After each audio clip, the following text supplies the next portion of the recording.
আমি আগৰ পৰাই যিটো কথা কৈ আছিলোঁ সেই কথা আজি প্ৰমাণ হৈছে। মানে সঁচা কথাটো ক'বলৈ গ'লে বিজেপি দলটো হৈছে চোৰৰ দল। তেওঁলোকে চুৰ নকৰাকে আচলতে ২৬ৰ নিৰ্বাচনত জয়ী হ'ব নোৱাৰে। আৰু এই চুৰ দলটোৰ যিটো চুৰি কাৰ্য, সেই চুৰি কাৰ্যটোৰ কামাণ্ডাৰটো হৈছে আপোনাৰ অশোক সিংঘাল বেপাৰী। এই হাৰিয়ানাৰ পৰা যে মানুহজন আহি অসমত যে আপোনাৰ বৰ্তমান সময়ত মেইন মন্ত্ৰী যে হৈ গ'ল, এই মন্ত্ৰীজনে এতিয়া কি কৰিছে যে হাৰিয়ানা, উত্তৰ প্ৰদেশ, বিহাৰ সেই ৰাজ্যসমূহৰ পৰা অহা এই ভ্ৰাম্যমান ভোটাৰবিলাকৰ নাম অসমৰ সমষ্টিয়ে সমষ্টিয়ে তেওঁ সোমোৱাই দিবৰ কাৰণে এতিয়া এই এছআৰৰ নামত ভোট কাৰ্যটোৰ গোটেই মনিটৰিংটো তেওঁ কৰি আছে। চোৰৰ চৰ্দাৰটো মানে অশোক সিংঘাল। সেই কথাটো আপোনালোকে বুজি লওক। এতিয়া অসমৰ ৰাইজে আমাৰ মন পচন্দৰ প্ৰাৰ্থী আমি জয়ী কৰাব নোৱাৰিম। এই উত্তৰ প্ৰদেশ, বিহাৰ, আজি আপোনাৰ হাৰিয়ানাৰ পৰা অহা যিবিলাক ভ্ৰাম্যমান ভোটাৰ, যিবিলাক আচলতে বিহাৰী, যিবিলাক মাৰোৱাৰী, যিবিলাক অচিনাকি মানুহ, তেওঁলোকে এতিয়া সমষ্টিয়ে সমষ্টিয়ে তেওঁলোকৰ নাম ভৰাব আৰু তাৰপাছত তেওঁলোকে আমি যিগৰাকী প্ৰাৰ্থীক ভোট দি জিকাম সেইগৰাকীক আমি জিকাব নোৱাৰোঁ, তেওঁলোকেহে জিকাব তেওঁলোকৰ প্ৰয়োজনৰ মানে কি ভালপোৱা প্ৰাৰ্থীজনক। গতিকে এইটো কেনেকুৱা ধৰণৰ ভয়ংকৰ দিন আহিছে অসমত আপোনালোকে বিবেচনা কৰক। এতিয়া অসমৰ ৰাইজক আচলতে বিজেপি চৰকাৰে, বিজেপি দলটোৱে বৰ্তমান সময়ত আচলতে বিশ্বাসত ল'ব পৰা নাই আৰু তেওঁলোক কনফাৰ্ম হৈছে আৰু কনফিউজ হৈ আছে।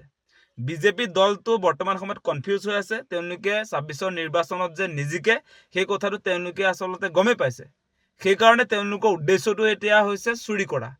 চুৰি কৰি তেওঁলোকে ইলেকশ্যনত জিকিব লাগিব।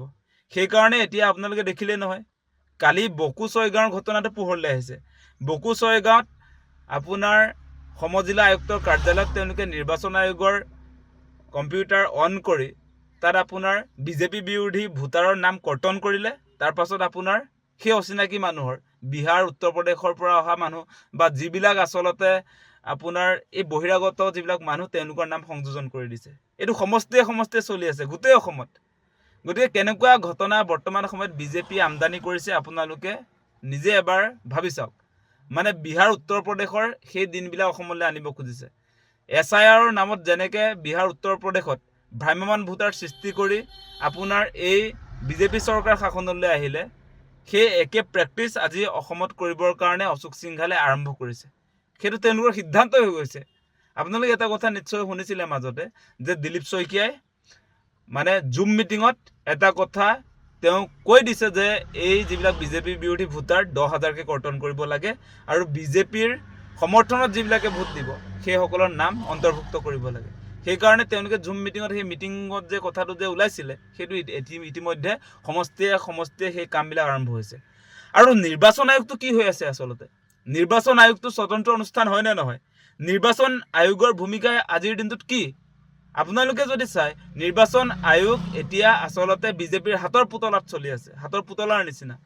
তেওঁলোকে বিজেপিক পুনৰ ২৬ত মানে জয়ী কৰাবৰ কাৰণে ঠিকা লৈছে নেকি? সেই প্ৰশ্নবিলাক আজি আহিছে আমাৰ মনত। তেওঁলোকে যদি ঠিকাই লোৱা নাই তেনেহ'লে কেনেকৈ আচলতে এই আয়ুক্তৰ কাৰ্যালয়বিলাকত নিৰ্বাচন আয়োগৰ কম্পিউটাৰ খুলি কেনেকৈ আচলতে বিজেপি নেতা কৰ্মীয়ে তাত নাম কৰ্তন, নাম সংযোজন কৰিব পাৰে? ফৰ্ম 7ত আপোনাৰ তেওঁলোকে কেনেকৈ লগ ইন কৰি নাম কৰ্তন আৰু নাম আপোনাৰ সোমোৱাব পাৰে সেই কথাটো আপোনালোকে বিবেচনা কৰি চাওক। মানে নিৰ্বাচন আয়োগ স্বতন্ত্ৰ হৈ থকা দৰকাৰ। যদি স্বতন্ত্ৰ নহয় তাৰ বিৰুদ্ধে প্ৰতিবাদটো হ'ব। আজিৰ দিনটোৰ পৰা আমাৰ প্ৰতিবাদী কাৰ্যসূচী ৰূপায়ণ হৈছে। আজি কৃষক মুক্তি সংগ্ৰাম সমিতিয়ে শিৱসাগৰত প্ৰতিবাদী কাৰ্যসূচী ৰূপায়ণ কৰিছোঁ আৰু আমাৰ স্পষ্ট কথা, সমষ্টিয়ে সমষ্টিয়ে আমি প্ৰতিবাদ কৰিম। আমি কোনো কাৰণতে গণতান্ত্ৰিক ব্যৱস্থাক তছনছ কৰিবৰ কাৰণে বিজেপিক অনুমতি দিব নোৱাৰোঁ। এনেকৈ মানুহৰ মৌলিক অধিকাৰ খৰ্ব কৰি আজি আমি অসমৰ ৰাইজে আমি ভালপোৱা প্ৰতিনিধি নিৰ্বাচন কৰিব নোৱাৰিম। আজি আপোনাৰ বিহাৰ, উত্তৰ প্ৰদেশৰ মানুহ আহি অসমৰ প্ৰতিনিধি নিৰ্বাচন কৰিব। আজি অসমৰ মুখ্যমন্ত্ৰী আজি অচিনাকি মানুহে পাতিব। আজি বিধায়কবিলাক আজি অসমৰ ৰাইজে যিবিলাকক বিচাৰিব তেওঁলোকে হ'ব নোৱাৰিব। বেলেগ মানুহে আহি আচলতে তেওঁলোকৰ পচন্দৰ বিধায়ক ইয়াত আপোনাৰ পাতিবলৈ আহিব। সেই কথাটো আমি কেতিয়াও হ'বলৈ দিব নোৱাৰোঁ। আমাৰ স্পষ্ট কথা, ইয়াত চুৰি কাৰ্য কৰি অসমত তেওঁলোকে গাদী দখলৰ যিটো স্বপ্ন দেখিছে মুখ্যমন্ত্ৰী হিমন্ত বিশ্ব শৰ্মাই, সেইটো কেতিয়াও সফল কৰিব নিদিওঁ। সেই কথাটো স্পষ্ট। কোনো কাৰণতে এনেকৈ আচলতে বিজেপি বিৰোধী ভোট কৰ্তন আৰু আপোনাৰ বিজেপিৰ সমৰ্থনত যিবিলাক মানুহৰ নাম সংযোজন কৰিব বিচৰা হৈছে, যিবিলাক অস্থায়ী মানুহ, যিবিলাক মোবাইল ভোটাৰ, যিবিলাক বিহাৰী মাৰোৱাৰী যিবিলাক বাহিৰৰ পৰা আহি সেই আপোনাৰ নিজৰ নিজৰ ৰাজ্যতো তেওঁলোকে ভোটাধিকাৰ প্ৰদান কৰিব, অসমতো ভোটাধিকাৰ প্ৰদান কৰিব।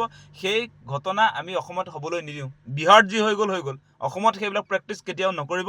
আৰু অশোক সিংঘালক সাৱধান কৰি দিছোঁ, আপুনি অসমৰ মালিক হ'বলৈ নাহিব, সেই কথাটো স্পষ্ট। অসমৰ ভৱিষ্যত নিয়ন্ত্ৰণ কৰিবৰ কাৰণে অসমৰ ৰাইজে আপোনাক অনুমতি দিয়া নাই। আমি অসমৰ ৰাইজে যাক প্ৰতিনিধি হিচাপে নিৰ্বাচন কৰিব লাগে আমি জানো, তাক প্ৰতিনিধি হিচাপে নিৰ্বাচন কৰিম। আপুনি ইয়াত আপোনাৰ নিজৰ মানুহ আনি ইয়াত অসমীয়া মানুহৰ অধিকাৰ খৰ্ব কৰিবৰ কাৰণে যি ধৰণে চেষ্টা চলাইছে সেইটো কেতিয়াও সফল হ'বলৈ দিয়া নহয়, সেই কথাটো আমি স্পষ্ট কৰি দিছোঁ।